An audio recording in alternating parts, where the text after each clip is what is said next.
the Fantasy Podcast. News, reviews, and interviews from the world of myth and legend. With your host, Oliver McNeil.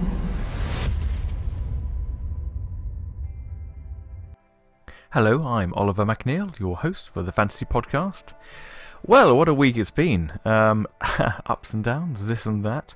And something interesting has happened on the Kickstarter campaign, is that we have halted it. Halted it, I hear you say? Yes, we have halted it. Now, the reason for this is, well, there's manyfold. Firstly, it wasn't really getting out there to people. And secondly, we could see we weren't going to reach our original target. So, what are we doing about it? Well, the show will definitely go on. And what we're doing is creating the dungeon. We're going to build it, but at the moment, we're going to call it Phase 1. Now, Phase 1 is we'll have the actual build done. We've got all the walls and we've got various different windows and bookcases and beautiful sandstone, lots of weird dungeony type environments.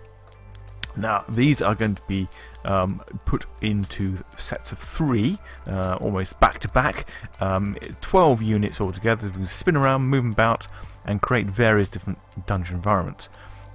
Pretty cool. Now, the thing we're not going to be able to do is at this stage have Tom, and we're not going to have the outside canopy.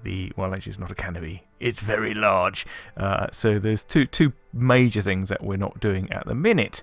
But we will actually have everyone still on board. Everyone else, from Ian Livingston to Jamie Thomson to all the artists and all the other contributors. They're still on board, but you can now find us on GoFundMe. So we are looking for playtesters. Oh yes. So if you are in this sort of London, South East, Kent area, you can come play it. All you have to do is donate at least £15, and we can create something rather fantastic. Well, we can do it anyway. Now, I mentioned Jamie Thomson. He is one of our awesome authors who is going to be writing some fiendish puzzles and traps for the Dungeon Adventure. And I met up with him last week in Lewes, in East Sussex, at a lovely little pub called the Snowdrop. Highly recommend it. Very, very enthusiastic people there, especially when they heard about our project. They were beside themselves. Anyway, here it is, coming up, and I'll meet you on the other side of the interview. Here's our special guest interview. Hello, I'm here with Jamie Thomson, who is an author and game designer and editor. What other things have you done, Jamie? TV, radio, comics. Really? Yes. Cross media and most things. Well, no actual performed TV yet, but some radio. Where did it all start for you? Well, it all started for me when I got a job on White Dwarf magazine with old Ian Livingston way back in 1982 or something. And I was editing White Dwarf, which is a fantasy and science fiction games magazine, before it turned into a Warhammer catalogue, which it is now. And Ian and Steve Jackson, Ian and Steve Jackson had written all those fighting fantasy books. Yes. And they wanted to open it up, so they had Ian and Steve Presents. So they needed lots of authors, and literally there were only about 3 or 4 people in the whole country who understood them and could write them. And that was me and Dave Morris, another friend of mine, Joe Deaver, guys like that. So that's how I first started writing game books. And the first book I ever wrote with Mark Smith was called The Talisman of Death. Fantastic. And we wrote that in pencil first time, in longhand and then in pen, and then now it's all, it's before word processors. Yeah. And then eventually we got a little computer like a BBC Micro, and we finally upgraded to writing them on modern computers. How did you get the Games Workshop job in the first place? What were you doing? Well, I just went along, had an interview, and Ian liked me. Well, I threatened him with death. He replied, "I am already undead." Were you fresh out of university? Well, pretty much, yeah. In fact, yeah. So it was just someone who was, good English skills and editing skills, who knew the games and was a fan. Yeah. There was about 20 people interviewed, and I guess Ian must have liked me. And what kind of games were you playing before? Well, it was all Dungeons and Dragons, Traveller and RuneQuest in those Yeah. days, largely. And then Think games came along like Bushido, and there were all the different spin-offs of the core Dungeons and Dragons idea of role-playing. So you had everything from secret agents to gumshoe detectives to science fiction. I don't know if RuneQuest is still going, I think it is. But they were the three big ones at those days in the early 80s. Yeah. And board games. It was a lovely, exciting time to be in the business because it was really growing, it was all new. Stuff had never been done before like that was coming along. It was great fun. And where's the office then? Was it quite a small That operation? was in, well, they probably had quite a lot of shops and they were constantly growing, but we were in the head office in North Acton, in London. And now it's moved to Nottingham, which is great if you ever go there, because they have a giant Space Marine 20 foot high outside their office doors. Better than Mickey Mouse. Yes. Hee-hoo. So when you started writing game books, I've seen graphs and maps and things. Is so that the same? We would have enormous A3 flowcharts of everything. Now the checking was a nightmare because you had all these numbers and variables and contextual variables that changed. And so that started. I did about 3 fighting fantasy books. Then I did about, it must be 20 other game books over the years. Way of the Tiger, the time-travelling Falcon books, culminating in me and Dave Morris's Fabled Lands game books, which were kind of, I don't know how to describe them, but they were like a computer game without a computer. They're quite extraordinary. I've never seen anything quite like them. I was having a good look at them. Did you play them? Yeah, I was playing one last night and going through it, and the very first one, War Torn Kingdom, and I kind of thought, how on earth did you write that? Well, just is so complicated. Yes, we couldn't have done it without me and Dave between us having 50 game books beforehand, because they are highly complex. But by then, we were masters in our field. We knew exactly how to create a game book and flowchart it carefully, and then add on that. So the book kind of recognises what you've done through the use of code words and various tick boxes, so you can go back and the world of the book changes as you adventure within it. And you can also travel from book to book, so each book is a geographical area of the world.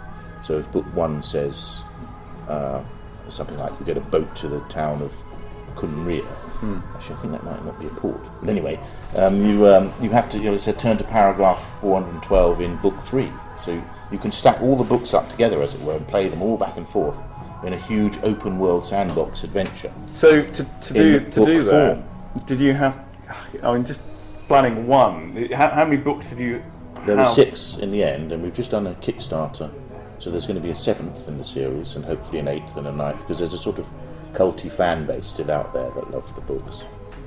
And one day we'd really like to get an app done, but it's a bit pricey, but you could put it all together into we don't want to do it as a computer game, because it would be interesting as a kind of text-based map-driven app. So you have a beautiful map that you can just press on to travel to places, and then most of the adventure is done through text. The disadvantage of text, of course, is it's not very gamey, but the advantage is you can play it on the train, and also the imagination is all yours. Yeah. You create in your mind what you think the creature that you meet is, or what the king of the underworld looks like, if there is such a being, and such. Whereas in games, it's all, most normal computer games, it's just presented to you as this is how the designers have decided they look like, which is always the advantage that books have over any other media, because it becomes yours. How did you end up coming up with this idea of Fabled Lands? It's probably the usual thing. Dave and I always come up with great ideas, sometimes after a few beers, or just at breakfast, or just wherever. In another sense, the Fabled Lands is a natural progression of what you could do with the medium, of the game book medium, with dice. And we also have done a lot of work in computer games as game designers, as well as writing dialogue and games like Fable and stuff. which actually came out of the Fabled Lands. So, but it wasn't really natural for us. That was a perfectly natural progression. Oh yes, we can do that with that. Yeah. To take it to the next level, as it were. So it just came naturally out of all of the work that we'd done beforehand. Can you tell me about the new book? What, Fabled Lands? Yes. The Serpent. Serpent King's Doom. No, I don't know what it's called now. Well, we originally planned 12 books, but only 6 got published. And it was at the dying days of the whole game book craze, because computer games came along, so they weren't selling in the numbers. We think really they should have priced it better. They priced it too low, because it was a luxury item. They folded out, and they priced it a bit high. We still got the same number of people buying it, because they were game book fans and just made a bit more money, and they might have commissioned the others. So it's the 7th in the series. It's just opening up another area of the world. So this one is what we call the weeping jungle, the feathered lands. It's kind of sort of Aztec meets Rider Haggard meets, when I say Alan Quatermain and a sort of jungly, sort of Aztec-y, sort of Angkor Wat type of culturally thing. Yeah. But Dave and I aren't doing much of it. It's actually been written by a chap called Paul Gresty, or the vast majority of it, because these days we don't have the time to be able to invest in that kind of. So it's great to open it up, and it has to take into account all of the previous adventures. Yeah. Because you can carry information with you from book to book, which opens up new adventures in later books and places that reference back to, say, book 1, is it? Yeah. There's a plot you can pick up in book 1 that only gets finished in book 3. I know, this whole thing bends my mind how you still write this. 'Cause Yeah. It just sounds so complicated, but Well, it really, works. Well, it is complicated. No, but tell it them it is. Yeah, that was our job. So Yeah. it wasn't complicated for us. Well, it was, of course, but we knew how to. You have very little techniques of how to keep lists of numbers and record where they go, and just little tricks of remembering. Yeah. Of course, they were a nightmare to flowchart once you'd written them. But I think we did pretty well, because we'd always have to flowchart every book 2 or 3 times. Because in the early days, you would type it up, send it to the publisher, and it would have to be typed in. Now you can so mistakes could easily be made. So a typo is like spelling a word wrong, but if you get the letter wrong, the number wrong, that completely screws the entire system. So you have to always check those time and time again. But now, of course, we can upload a file to the publisher, and they use that as the base. And so if you've checked it properly, it should work. And there are little tricks to do. You can do with word processors now, which sounds a bit boring, but you can do turn to paragraph 1, turn paragraph 2, and you can sort of set up a little macro, and it will do that automatically all for you. And then you check that there's always a turn to. It doesn't always work, because sometimes it's looking for a turn with a capital T, and you've got a little t, and there's minor things like that. But word processors are so much more powerful now. They can really help with the. And do you still write with Mark Smith as well? Or not so much Mark now, who's gone off and had a whole bunch of children and a proper job as a sort of software sales director.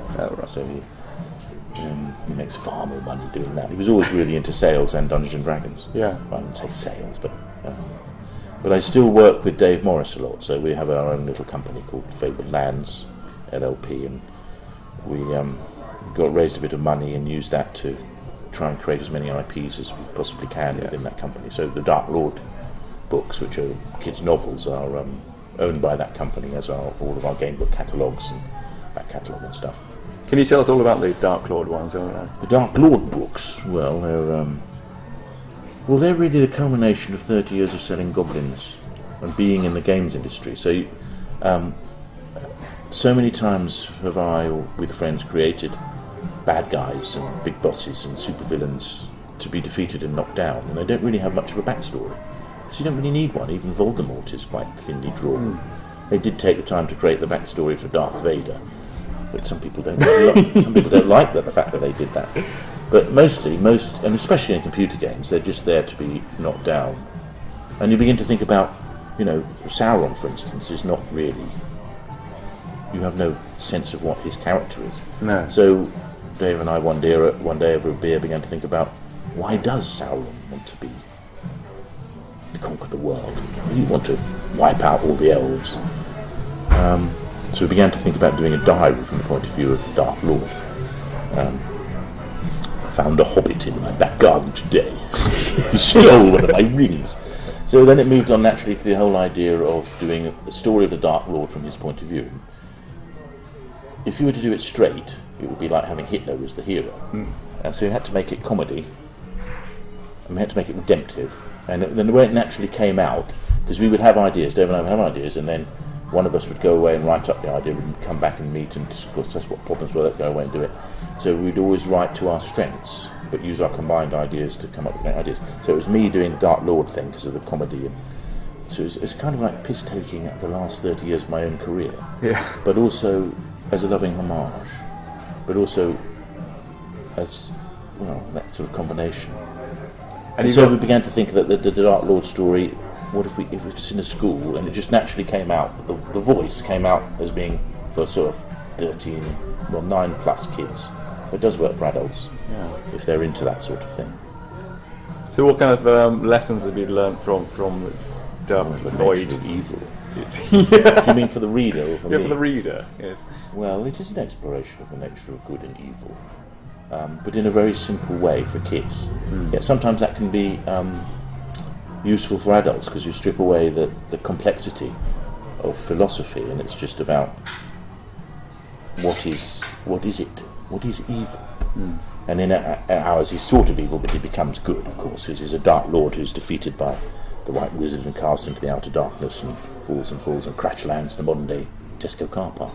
And he's been cursed into the body of a 13-year-old boy. And the police find him and they say, "What's your name, boy?" And he goes, "Boy, I am the Dark Lord." And it comes out, "Boy, I'm the Dark Lord." And I think it's called Dirk, and they make him go to school. And that, you can imagine, so once you've got that setting, a lot of the story comes out of it. Because there's going to be a headmaster, he meets friends, and he's lost all his powers, so he has to learn new ways of doing what he wants. And that usually involves persuading people to help him, which he has to do through friendship and love. So is it quite tricky writing sequels, because obviously you have I've a done 3 of redemption them. arc and And there could be a 4th along the way, but after that, that's pretty much it. yeah. There's so much that you can do with that, and that's it really. So does he redeem himself at the end of each book and then fall at the beginning He of the next slowly redeems himself all the way along. one? Yeah.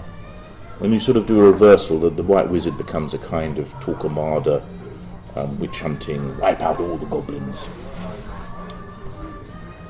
And it's sort of kind of like taking, and he likes. There's so much humour to be had because he likes the whole goth thing.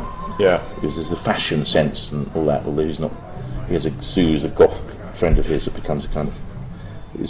Well, you can imagine the way that it could go if you know your fantasy. There's a lot that can be done, which makes it great fun. So how old is he now in the books? Well, the books last for maybe a year. Okay.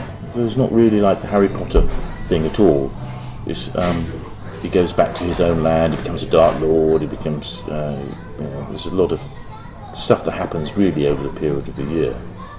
And they've done very well. They're in German, Portuguese, Spanish, Fantastic. Italian, French. And you won an award, of course. Yes. The Roald Dahl funny book. Finally, the recognition I deserve. Puny humans. Yes. That's amazing. So what have you got planned over the next few years? Do you have a 5-year plan, or do you kind of just go from... I've done a couple of... Well, we have another kind of... It's kind of like Dark Lord, but it's in space. It's called The Wrong Side of the Galaxy. So it's about a boy who gets abducted by aliens and wakes up on the alien spaceship, and all the aliens get wiped out, leaving him in charge of a spaceship. And all he wants to do is get home in time for tea to his mum in Croydon, but he's on the wrong side of the galaxy. So there's lots of comedy, adventure. It's kind of, I suppose, Hitchhiker's Guide for kids in a way. Cool. 12, 13. And the second one of that's coming out. And then me and Dave are working on a TV idea we're trying to put together, and various other projects, more Fabled Lands, Kickstarters. Yeah. We've kind of self-published most of our game book back catalogue, and we're looking to ways to put those into apps.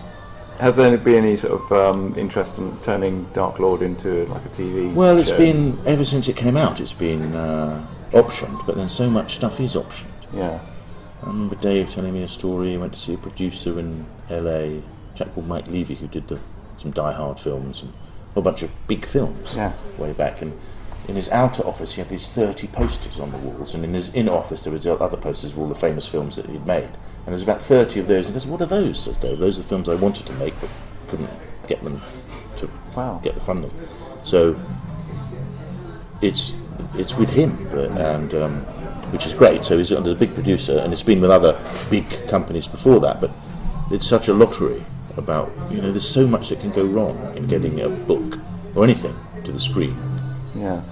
Producers might die, the money, the company putting, so you've got to raise so much money, so many things can happen. Yeah. Or would you prefer it to be a TV show? It would make a great TV show. Yeah, I can it would imagine either that probably be an animated film or a great TV show, possibly animated. Yeah. Because there's a perfect setting for that. Oh. Which would be wonderful if it could be made, but we'll see. We'll make it ourselves if we had the money. Spare 10 million? Okay. I'll That's search Goblin. Yes. Go forth, bring me millions. So, are you kind of done with gaming at the moment, or you really, We still play games. Yeah, you still play. Yeah. What games do you play? Board games. I'm just playing the Dying Light at the moment. I've gotten 50% off from Steam. Zombies, I love zombies. I'm afraid Dave hates them. You've never written a zombie. No, I've never done a zombie book. I don't find them interesting to write about. Yeah. I just like running away from them in computer games. Something terrifying about them. I did play Alien Isolation. That's perhaps the best computer game I've ever played, I think. Have you ever tried that? I've seen a lot of it. I haven't played it, no, but It's really good. It's really terrifying. It's very slow paced, isn't it? And Yes, it's all deliberately. stealth and hiding, and you just get hunted by the alien. You can't really beat it. Yeah. It's not like a traditional combat game, but it's so refreshing because it's really scary. Yes. Have many of your game books been turned into computer games? No, I don't think any of them have been turned into computer games. Again, computer games are a vast project. It's suck in so much money. Well, we've had some of them turned into mobile type games. Yeah. And that's really where we should probably go with them. Although Fabled Lands would make a fantastic full-on computer role-playing game. Yeah. It's 20 million quid. Yeah. Yeah, it's too much for Kickstarter. Yeah. It's, Maybe not that much, but it could be that much easily. Right. What was it? A Final Fantasy game, I remember. This was in the 90s. They had 100 artists working on it full time. I mean, 60 hours of computer role-playing game, like most of them are nowadays. Do you play many computers? I do. I got absolutely hooked to Skyrim.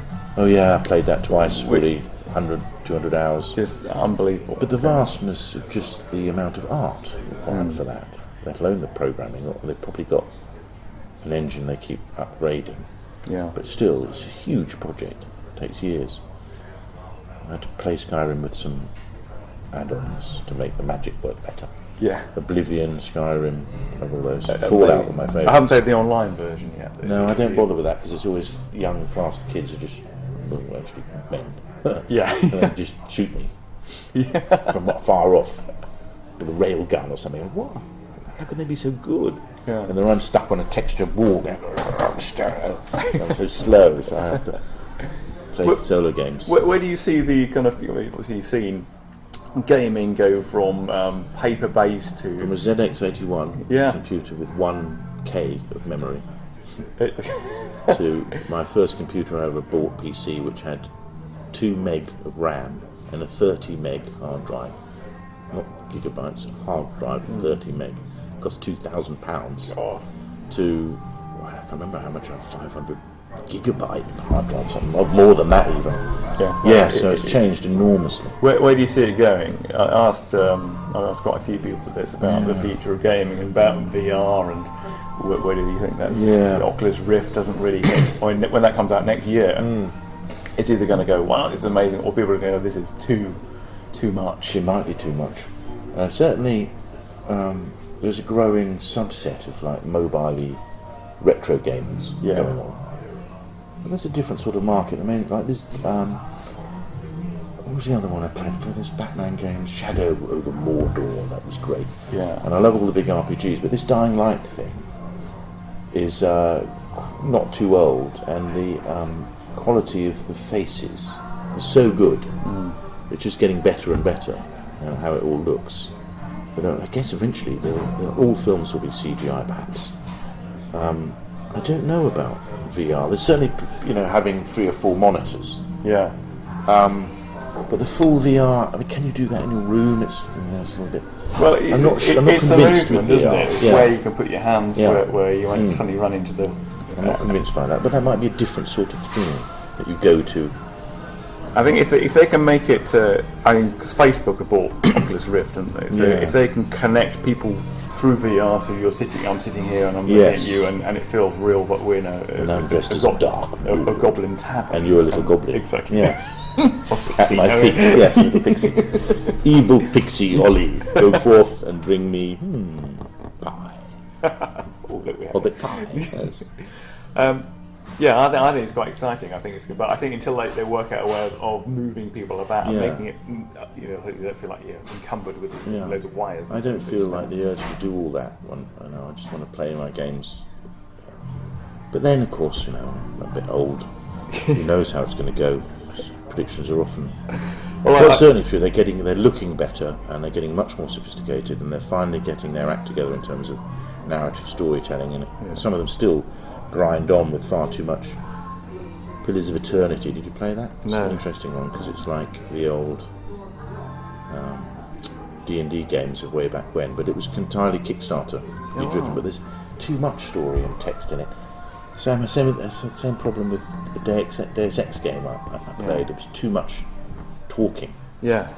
You've got to get that right in a sort of quick, pithy way that you can get dialogue and narrative across. Yeah, the other thing I like about Skyrim, it gave you that option, but you could go and find adventures, but you could happily go and wander and explore as well, or fight, and it gave you.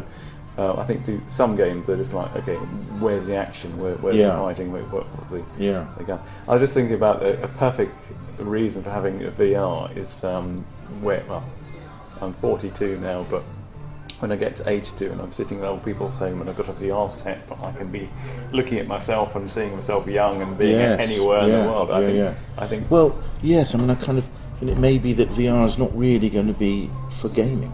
Yeah. Or it's a different kind of experience, or interactive storytelling in some way. Yeah. So put it on. You're in the theatre. So I honestly don't want to be doing this. Yeah. I'm quite happy with my little mouse thing. It's much more. Do you ever play the games with the Wii and things like that? Yeah. All very good, but again, you play it for about 20 minutes before you're exhausted and your arms are killing you and things like that. So I think that's. And you don't have as much, fine for tennis and bowling and stuff, but you can't do. I probably could do Skyrim on there, but I don't want to do that in a fight, endlessly trying to kill a giant. Try and avoid killing the giants because I feel sorry for them. And the mammoths. Fantastic. Well, Jamie, thank you very much for your time. Pleasure, Ollie. And I'll look forward to seeing you later. And where can we find you? Have you got Twitter? There's jamiethomson.com. Yep. I suppose, and there's also the Fabled Lands blogspot, which is fablelands.blogspot, which Dave runs. Those are the main places to go, really. You could come off those and find all of our game books if anyone's interested in other novels and all the other books, and all the Where the Samurai as well is the Where the Tiger. Where the Tiger, yes. You get all those. Well, you can find those on Amazon. Yeah. We just did a Kickstarter a few months ago, so you can get collector's editions, hardback and everything, which is very nice. Fantastic. From Mega Entertainment, I think. So they're all out there. Buy them or die. Buy them or be destroyed by order of the Dark Lord. Yeah, so I could wear my VR outfit and have myself appearing as an evil Dark Lord. I could even have the Tim Curry legs from Legend. The cloven hoofed. Yes. Imagine a cloven hoofed bald Dark Lord with a pot belly. Thank you very much, Jamie. Bye. Thank you, Ollie. Cheers. Thank you very much to Jamie Thomson for that interview. What a nice guy. So, if you want to get involved with his world, look up his books. They are really, really cool.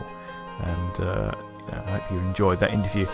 Now, as I said, we've got a few weeks left before we start the build of the dungeon. So get on board. Come and join us. It's going to be fun. And if you can't, just spread the word. That's all we need you to do. And the music for today was provided by Juku. So we'll see you soon. Bye for now. Thank you for listening to the Fantasy Podcast. Don't forget to subscribe. We want to hear from you. Find and follow us on Twitter @TheFantasyPod